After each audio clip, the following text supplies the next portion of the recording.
저놈을 쏴라. 사또의 고함 소리와 함께 총구가 불을 뿜으려던 찰나 집채만 한 호랑이가 주인의 앞을 막아섰습니다.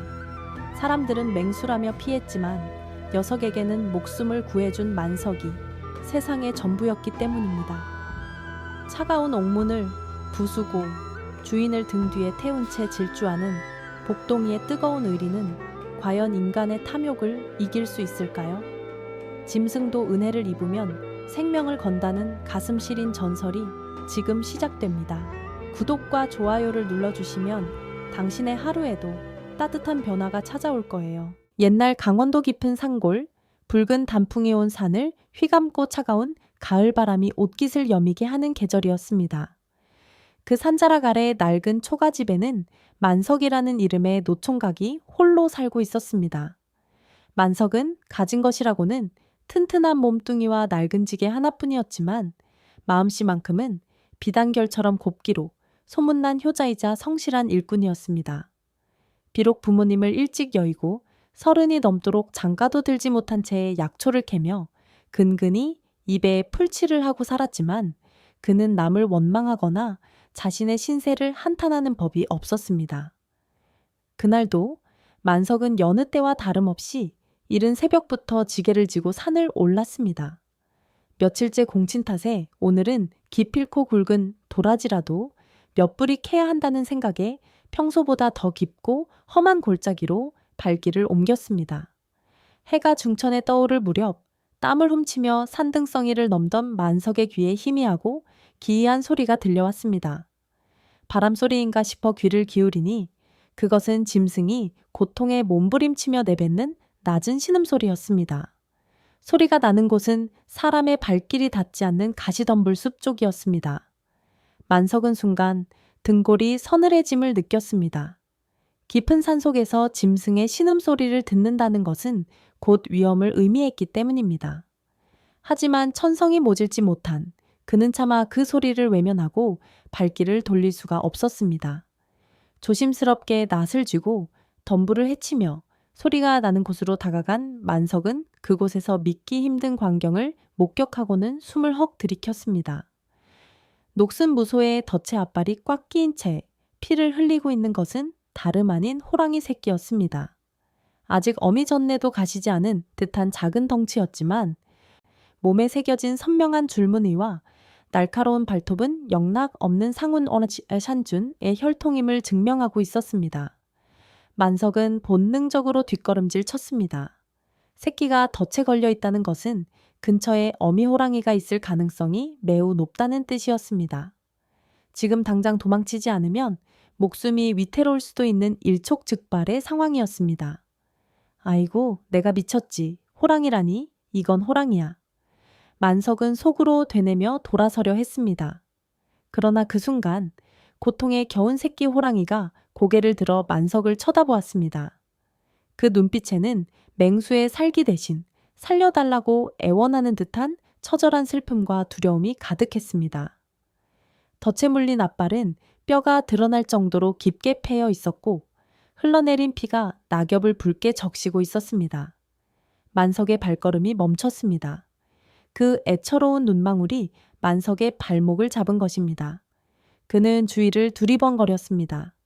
다행히 어미의 기척은 느껴지지 않았습니다. 아마도 사냥을 나간 사이 호기심 많은 새끼가 돌아다니다 변을 당한 모양이었습니다. 만석은 깊은 한숨을 내쉬었습니다. 에라 모르겠다. 죽으면 죽는 것이고 살면 사는 것이지. 저 어린 것을 두고 어찌 그냥 가겠느냐.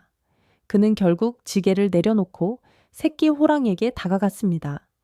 호랑이는 만석이 다가오자 본능적으로 으르렁거렸지만 덫의 고통 때문에 이내 힘없이 고개를 떨구었습니다. 만석은 떨리는 손으로 무거운 덫의 스프링을 힘껏 젖혔습니다. 끼기기 하는 소의 긁히는 소리와 함께 덫이 벌어졌고 새끼 호랑이는 비명조차 지르지 못한 채 털썩 주저앉았습니다. 만석은 급히 자신의 저고리 고름을 찢어 상처 부위를 단단히 동여매 주었습니다. 그리고는 식은 땀을 닦으며 호랑이에게 말했습니다. 자, 이제 되었다. 어미가 곧 올 테니 꼼짝 말고 여기 있거라. 나는 간다. 만석은 황급히 지게를 지고 산을 내려가기 시작했습니다. 그런데 얼마쯤 갔을까? 뒤에서 바스락거리는 소리가 들려 돌아보니 놀랍게도 그 새끼 호랑이가 절뚝거리며 만석의 뒤를 쫓아오고 있는 것이 아니겠습니까? 피가 배어 나오는 다리를 질질 끌면서도 만석을 놓치지 않으려는 듯 안간힘을 쓰는 모습이 마치 어미를 잃은 강아지 같았습니다. 만석이 안 된다, 오지 마라, 어미에게 가라 하고 소리치며 손사래를 쳤지만 호랑이는 멈추지 않고 슬픈 눈으로 그를 바라보며 낑낑거릴 뿐이었습니다. 해가 뉘엿뉘엿 넘어가며 산 그림자가 길어지자 만석은 더 이상 지체할 수 없었습니다. 이대로 두면 피 냄새를 맡은 다른 짐승의 먹이가 되거나 추위에 얼어 죽을 것이 뻔했습니다. 만석은 하늘을 올려다보며 탄식했습니다. 허허, 이것 참. 팔재 없는 호랑이 자식을 키우게 생겼구나. 결국 그는 다시 걸음을 멈추고 새끼 호랑이를 번쩍 안아 올렸습니다. 생각보다 묵직하고 따뜻한 천이 품 안으로 전해져 왔습니다. 만석은 호랑이를 지게 위에 바구니에 조심스럽게 담고는 서둘러 하산했습니다. 집에 도착한 만석은 정성껏 약초를 지식여 상처에 발라주고 남은 밥에 국을 말아 먹였습니다. 허겁지겁 밥을 먹어 치운 호랑이는 배가 부르자 만석의 품에 파고들어 잠을 청했습니다. 그 모습을 보며 만석은 쓴웃음을 지으며 녀석의 머리를 쓰다듬어 주었습니다. 그래, 내 이름은 이제부터 복덩이라는 뜻으로 복동이다. 복동아, 아프지 말고 얼른 낫거라. 이것이 훗날 전설이 될 만석과 복동이의 기묘한 인연의 시작이었습니다. 만석의 지극정성, 어린 간호 덕분에 복동이의 상처는 하루가 다르게 아물어 갔습니다. 처음 데려왔을 때만 해도 비쩍 마른 강아지 같았던 녀석은 계절이 몇 번 바뀌자 몰라보게 성장했습니다. 잘 먹고 잘 자란 덕분인지 털에서는 윤기가 흘렀고 몸집은 어느새 웬만한 송아지보다 더 커져 있었습니다. 하지만 겉모습만 맹수일 뿐 만석 앞에서 복동이는 여전히 응석바디 막내 동생과 다를 바가 없었습니다. 만석이 일을 마치고 돌아오면 거대한 꼬리를 살랑살랑 흔들며 마중을 나왔고 밥을 먹을 때면 옆에 턱을 괴고 앉아 얌전히 순서를 기다리곤 했습니다. 심지어 기분이 좋을 때는 고양이처럼 가르랑거리는 소리를 내며 만석의 품에 거대한 머리를 비비적거렸으니 누가 이 모습을 보고 산중의 왕, 호랑이라고 생각이나 하겠습니까? 그러나 만석의 근심은 복동이의 덩치가 커질수록 깊어만 갔습니다. 마을 사람들의 눈을 피해 복동이를 키우는 일은 살얼음판을 걷는 것과 같았습니다. 만석은 낮에는 복동이를 집 뒤편에 임시로 만든 헛간 깊숙한 곳에 숨겨두었고 인적이 끊긴 칠흑 같은 밤이 되어서야 마당에 풀어주었습니다. 복동이 또한 만석의 그런 마음을 아는지 답답할 법도 하건만 헛간 안에서 숨죽여 지내며 말썽을 피우지 않았습니다. 그러던 어느 날 오후 약초를 캐러 가려는 만석의 바짓가랑이를 복동이가 갑자기 물고 늘어졌습니다. 평소답지 않게 끙끙거리며 자꾸만 산 쪽으로 이끄는 녀석의 행동에 만석은 당황했습니다. 이 녀석아 왜 이래? 배가 고픈 게냐? 아니면 어디가 아픈 게냐? 만석이 타일러도 보았지만 복동이는 고집스럽게 만석의 옷자락을 잡아 끌며 문 밖으로 나가려 했습니다. 그 눈빛이 하도 진지하고 간절하여 만석은 속는 셈치고 녀석을 따라 나서기로 했습니다. 복동이는 만석이 따라오자 신이 난 듯 앞장서서 산길을 달리기 시작했습니다. 하지만 녀석이 향하는 곳은 만석이 평소 다니던 약초길이 아니었습니다. 사람이 다니는 길은커녕 짐승조차 다니기 힘든 험한 바위 절벽과 가시덤불이 우거진 깊은 골짜기였습니다.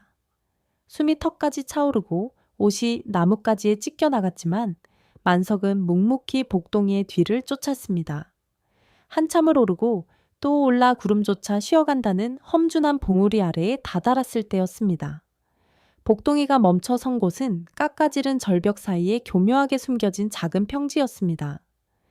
만석은 거친 숨을 몰아쉬며 고개를 들어 주위를 둘러보다가 그만 다리에 힘이 풀려 주저앉고 말았습니다.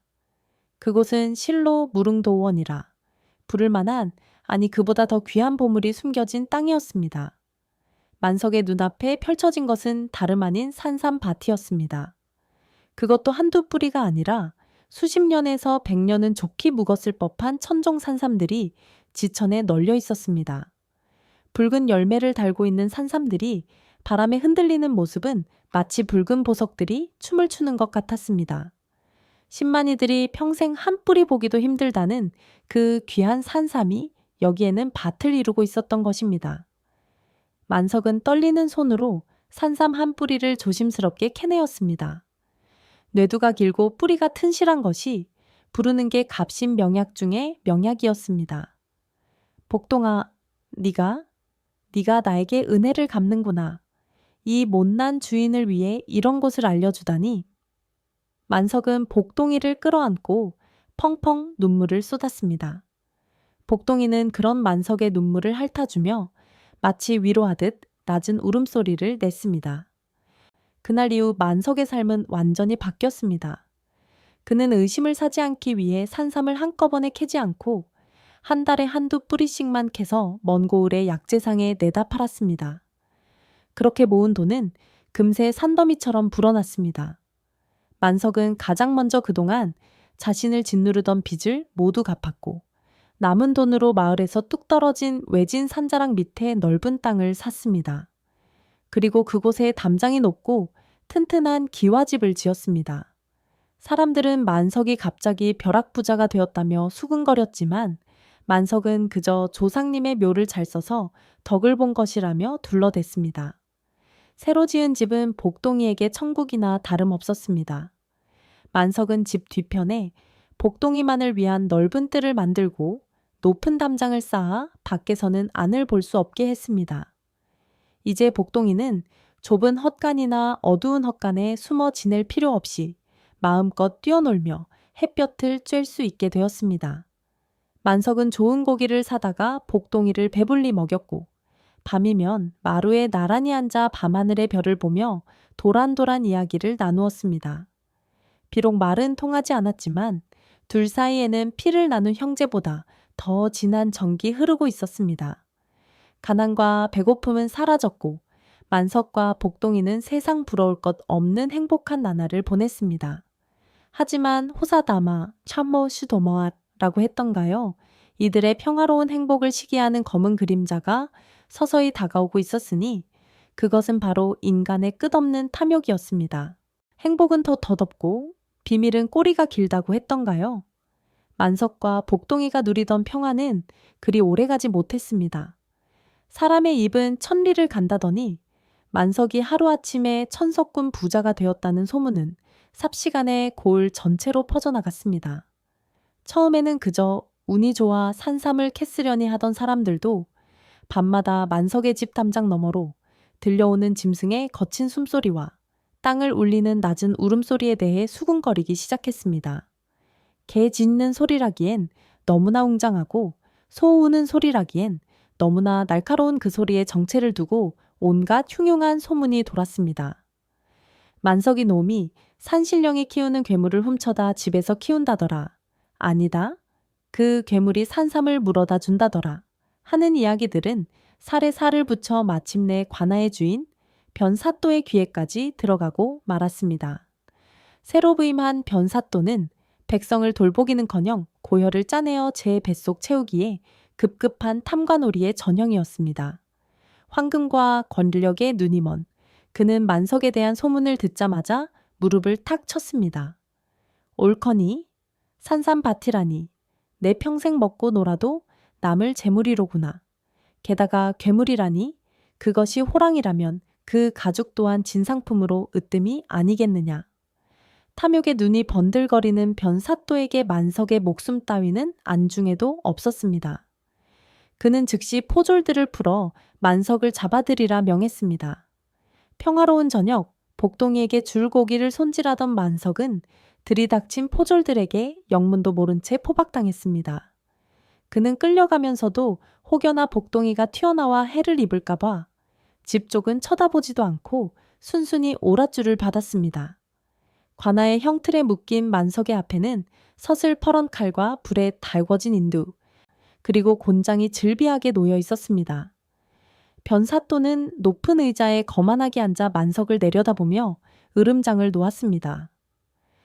네 이놈, 천한 것이 감히 하늘이 내린 산삼을 독차지하고 위험한 맹수를 몰래 키워 민심을 어지럽히다니 내 죄를 네가 알렸다.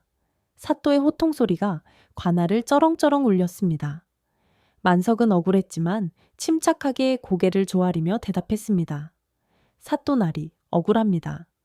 소인은 그저 운이 좋아 산삼 몇 부리를 케업한 것뿐이오며 집에서 키우는 것은 덩치 큰 개일 뿐입니다.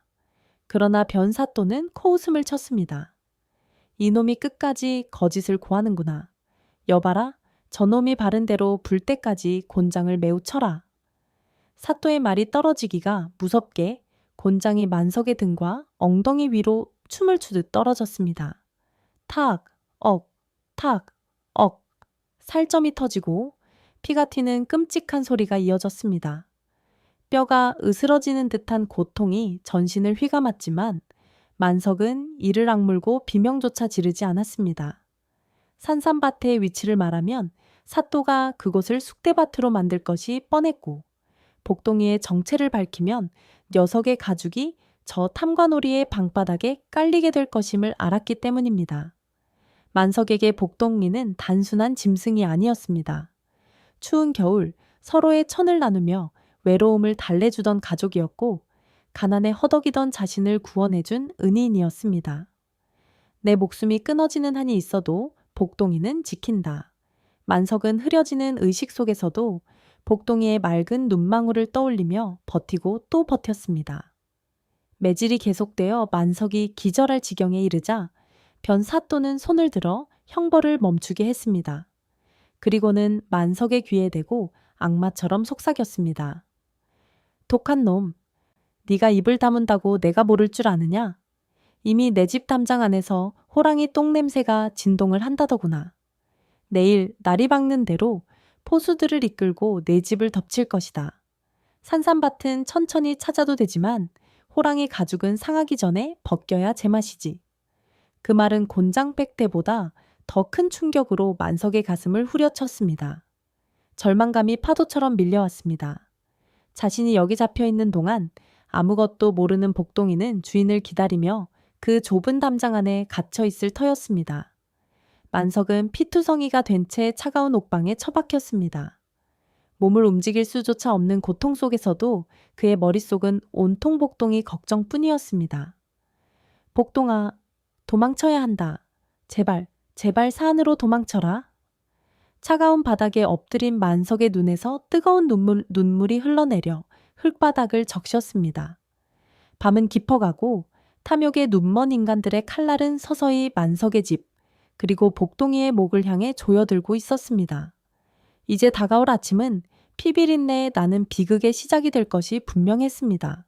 피비린내 나는 고문의 밤이 지나고 처형장 같은 서늘한 새벽이 밝았습니다. 변사또는 날이 새기가 무섭게 관아의 포졸들과 인근 고을에서 이름난 명포수 10여 명을 소집했습니다.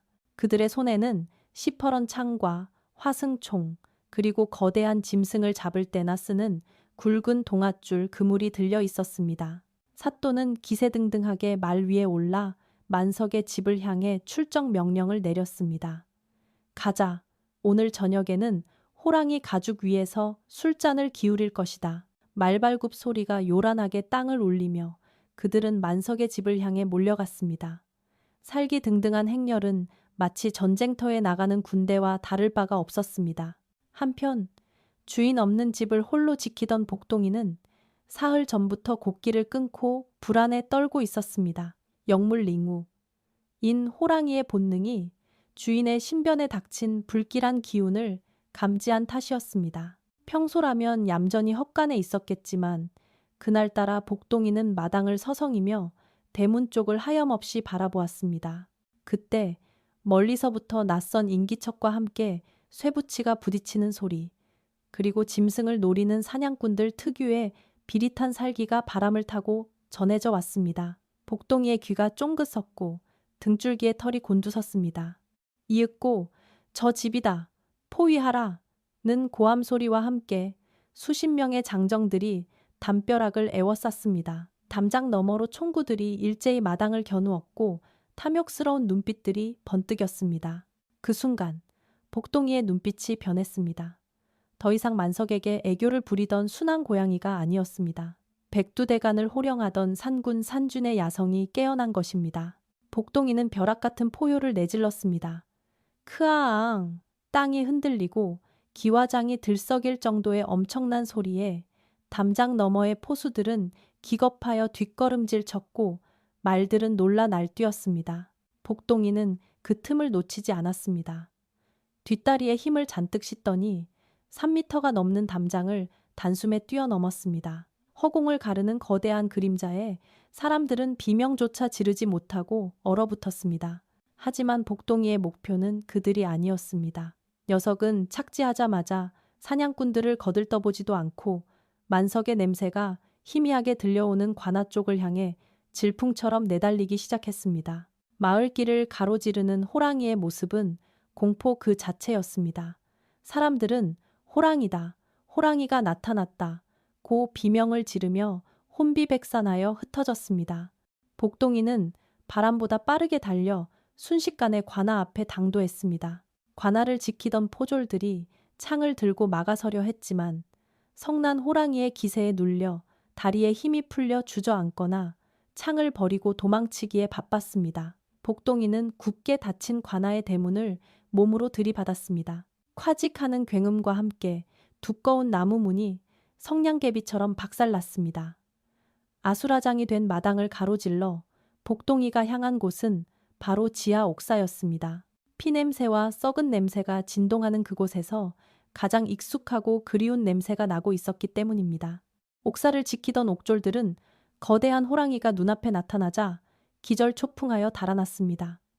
복동이는 쇠창살 안에 피투성이가 되어 쓰러져 있는 만석을 발견했습니다.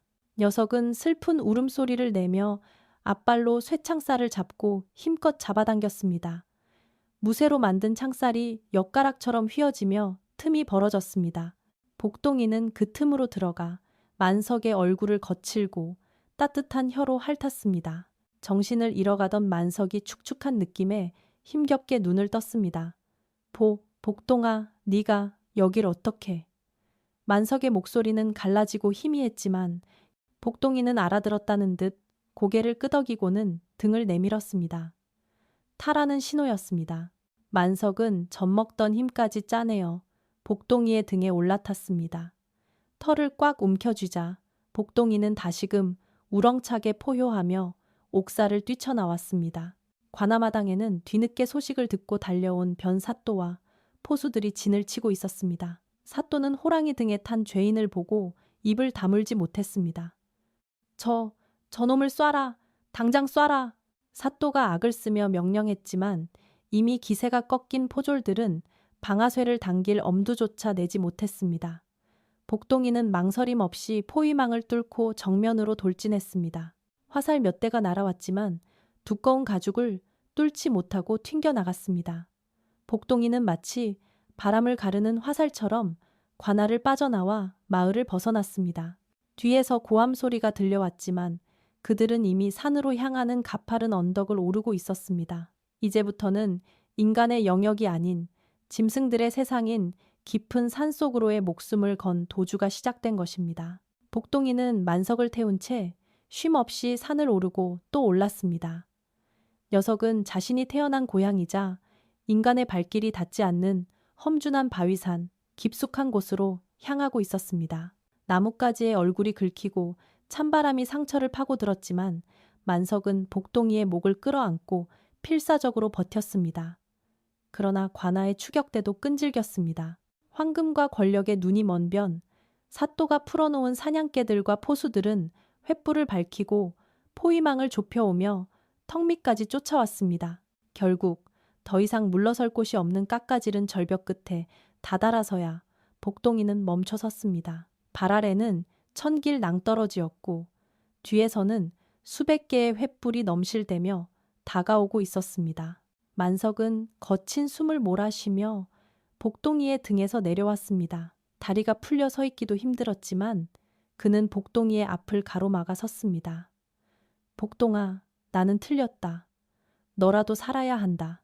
저들은 나를 원하니 내가 시간을 버는 동안 너는 저 바위를 타고 도망가거라. 하지만 복동이는 요지부동이었습니다. 도망치기는커녕 오히려 만석의 앞을 막아서며 낮게 으르렁거렸습니다. 녀석의 눈은 다가오는 횃불들을 노려보며 시퍼런 안광을 내뿜고 있었습니다. 이윽고 변 사또가 이끄는 추격대가 모습을 드러냈습니다. 사또는 벼랑 끝에 몰린 둘을 보고 비릿한 웃음을 흘렸습니다. 도간에 든 쥐꼬리로구나. 저놈들을 쏴라. 가죽에 구멍이 좀 나도 상관없다. 사또의 고함과 함께 포수들이 일제히 총구를 겨눴습니다. 절체절명의 순간 만석이 눈을 질끈 감으며 최후를 예감할 때였습니다. 복동이가 갑자기 하늘을 향해 고개를 쳐들더니 지금까지 들어본 적 없는 산천초목이 벌벌 떨 만큼 거대한 포효를 내질렀습니다. 크어 엉 어흥. 그 소리는 단순한 울음이 아니었습니다. 그것은 산의 주인으로서 내리는 준엄한 명령이자 동족을 부르는 비장한 신호였습니다. 그 소리가 메아리쳐 사라지기도 전에 기이한 일이 벌어졌습니다. 건너편 산봉우리에서, 그리고 숲속 깊은 어둠 속에서 그의 화답하는 호랑이들의 울음소리가 어흥 어흥 하고 들려오기 시작한 것입니다. 추격대의 말들이 공포에 질려 날뛰기 시작했고 포수들의 얼굴이 사색이 되었습니다. 그리고 어둠 속에서 하나둘씩 거대한 그림자들이 모습을 드러냈습니다. 하나, 둘, 셋, 다섯.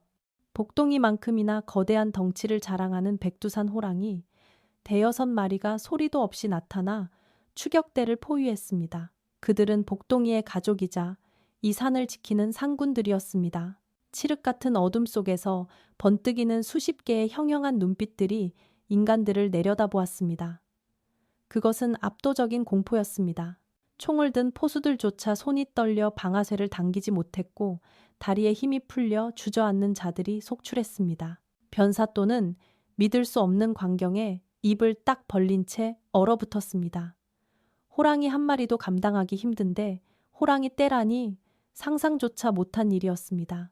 호랑이들은 천천히 포위망을 좁혀왔습니다. 당장이라도 달려들어 목덜미를 물어뜯을 듯한 기세였지만 그들은 섣불리 공격하지 않고 그저 낮고 묵직한 울음소리로 위협을 가했습니다. 그 소리는 마치 썩 꺼지지 않으면 뼈도 못 추릴 줄 알아라 라고 호통치는 듯 했습니다. 공포가 극에 달하자 대열은 순식간에 무너졌습니다. 호랑이다! 사람 살려! 누군가 비명을 지르며 총을 버리고 도망치자 걷잡을 수 없는 공황 상태가 벌어졌습니다. 포수들도 관군들도 앞다투어 산을 내려가기 바빴고 서로 먼저 가려다 넘어지고 구르며 아비규환이 따로 없었습니다. 말 위에서 호령하던 변사또 역시 예외는 아니었습니다. 겁에 질린 말이 뒷발질을 하는 바람에 바닥으로 볼품없이 나동그라졌습니다. 화려했던 관복은 흙투성이가 되었고 그는 공포에 질려 오줌을 지리며 네 발로 기어서 도망치기 시작했습니다. 복동이는 도망치는 사또의 등 뒤에 대고 다시 한번 크게 포효했습니다. 사또는 혼비백산하여 신발이 벗겨진 줄도 모르고 어둠 속으로 사라졌습니다. 순식간에 벼랑 끝은 다시 고요해졌습니다. 남은 것은 만석과 복동이, 그리고 그들을 구하러 온 호랑이 친구들 뿐이었습니다. 다른 호랑이들이 복동이에게 다가와 코를 비비며 안부를 물었습니다. 마치 오랜만에 만난 가족들이 서로를 걱정하고 반가워하는 듯한 따뜻한 광경이었습니다. 만석은 그 자리에 주저앉아 멍하니 그 모습을 바라보다가 이내 안도의 눈물을 흘렸습니다. 짐승이 사람보다 낫다는 말이 헛말이 아니었습니다. 탐욕스러운 인간들은 동족을 해치려 했지만 짐승들은 친구를 위해 목숨을 걸고 달려와 주었으니까요. 그날 밤의 기적 같은 사건 이후 고을에는 큰 변화가 찾아왔습니다. 변사또가 산속에서 겪은 기이한 일과 그가 저지른 비리들은 발없는 말이 되어 천리를 갔고 결국 한양에 있는 조정에까지 전해졌습니다. 조정에서는 암행어사를 파견하여 진상을 조사했고 변사또의 탐욕과 가혹한 수탈이 만천하에 드러났습니다. 그는 즉시 파직되어 유배를 떠났고 그가 쌓아둔 부정축제한 재물들은 다시 백성들에게 돌아갔습니다. 새로 부임한 사또는 만석의 억울함을 풀어주었습니다. 오히려 죽을 위기에서도 신의를 저버리지 않은 만석의 기계를 높이 사서 상을 내리고 마을로 돌아와 편안히 살 것을 권유했습니다. 하지만 만석은 정중히 거절했습니다. 이미 속세의 탐욕과 비정의 신물이 나기도 했거니와 무엇보다 그의 마음은 이미 저 깊은 산속 복동이가 있는 곳에 가 있었기 때문입니다. 만석은 마을과 산의 경계가 되는 한적한 언덕 아래에 작은 오두막을 짓고 자리를 잡았습니다. 완전히 산으로 들어가자니 인간으로서의 삶을 버려야 했고 마을에 살자니 복동이를 만날 수 없었기에 선택한 절충안이었습니다. 만석은 욕심 없이 약초를 캐고 텃밭을 일구며 소박하게 살았습니다. 사람들은 그가 외롭지 않을까 걱정했지만 만석은 결코 외롭지 않았습니다. 달이 밝은 밤이면 어김없이 산에서 부스럭거리는 소리가 들려왔기 때문입니다. 만석이 문을 열고 나가면 어둠 속에서 거대한 그림자가 나타나 꼬리를 살랑거리며 그를 반겼습니다. 바로 복동이었습니다. 복동이는 멧돼지나 노루 같은 사냥감을 물어다 문 앞에 놓아두기도 하고 그저 만석의 곁에 가만히 앉아 그의 투박한 손길을 느끼다 가기도 했습니다. 둘은 말 한마디 없이도 서로의 온기를 나누며 변치 않는 우정을 이어갔습니다. 세월은 유수와 같이 흘러 어느덧 몇 번의 해가 바뀌었습니다. 뺨을 스치는 바람에 봄 기운이 완연하던 어느 날 저녁, 만석이 마루에 앉아 피리를 불고 있을 때였습니다. 수풀이 흔들리며 복동이가 모습을 드러냈는데 이번에는 혼자가 아니었습니다. 복동이의 뒤로 솜털이 보송보송한 주먹만 한 새끼 호랑이 2마리가 아장아장 따라오고 있었습니다. 만석은 눈이 휘둥그레졌습니다. 복동아, 네가 가정을 꾸렸구나. 아비가 된 게냐. 만석의 목소리가 기쁨으로 떨렸습니다. 복동이는 자랑스러운 듯 새끼들을 코로 밀어 만석의 앞으로 보냈습니다. 만석이 조심스럽게 손을 내밀자 새끼 호랑이들은 낯선 사람의 냄새를 킁킁 맡더니 이내 만석의 손바닥을 거친 혀로 핥았습니다. 만석은 눈시울이 붉어졌습니다. 덫에 걸려 죽어가던 그 작고 여린 생명이 이제는 숲의 제왕이 되어 또 다른 생명을 잉태하고 대를 이어가는 모습이 경이롭기 그지없었습니다. 만석은 미리 준비해둔 고기를 꺼내와 복동이 가족에게 먹였습니다. 새끼들이 허겁지겁 고기를 먹는 모습을 복동이와 만석은 흐뭇한 표정으로 바라보았습니다. 그날 밤 만석은 깨달았습니다. 이제 복동이는 완전히 자연의 품으로 돌아가야 할 때가 되었다는 것을 말입니다. 복동이에게는 지켜야 할 가족이 생겼고 다스려야 할 영역이 있었습니다. 만석은 복동이의 목을 끌어안고 마지막 인사를 건넸습니다. 복동아, 이제 자주 오지 않아도 된다. 부디 새끼들 잘 키우고 이 산의 주인이 되어 오래오래 건강하게 살거라. 나는 그것으로 족하다. 복동이는 만석의 마음을 아는지 모르는지 그저 긴 꼬리로 만석의 등을 한번 쓸어주고는 새끼들을 데리고 어둠 속으로 천천히 사라졌습니다. 그것이 그들의 마지막 만남이었습니다. 그 후로도 오랫동안 신만이들과 마을 사람들 사이에서는 전설 같은 이야기가 전해져 내려왔습니다. 깊은 산 속에서 길을 잃거나 위험에 처했을 때 어디선가 거대한 호랑이가 나타나 길을 안내해 주거나 맹수로부터 지켜주었다는 이야기였습니다. 사람들은 그것이 만석의 은혜를 입은 복동이 혹은 그 후손들이라고 믿었습니다. 만석 또한 천수를 누리며 평온하게 살다가 눈을 감았습니다. 그가 세상을 떠나던 날, 마을 사람들은 산이 떠나갈 듯 구슬프게 울부짖는 호랑이의 포효를 들었다고 합니다. 마치 친구의 마지막 가는 길을 배웅하는 조가 떨 그처럼 말입니다. 만석과 복동이의 이야기는 단순히 사람과 짐승의 우정을 넘어 은혜를 아는 것이야말로 만물의 영장이 갖추어야 할 가장 큰 덕목임을 후세에 전하고 있습니다. 오늘 들려드린 만석이와 복동이의 이야기, 여러분은 어떻게 보셨나요? 자신의 목숨을 걸고 친구를 지킨 호랑이와 탐욕에 눈이 멀어 짐승만도 못한 짓을 저지른 인간의 대비가 주는 울림이 컸을 텐데요. 오늘 이야기 중 여러분의 가슴에 가장 깊이 남은 장면은 무엇인가요? 위기의 순간 때로 나타난 호랑이들의 통쾌한 복수였나요? 아니면 새끼를 데리고 찾아온 복동이의 따뜻한 마음이었나요? 여러분의 소중한 감상과 생각을 댓글로 남겨주세요. 저는 더 재미있고 감동적인 야담으로 다시 찾아오겠습니다. 감사합니다.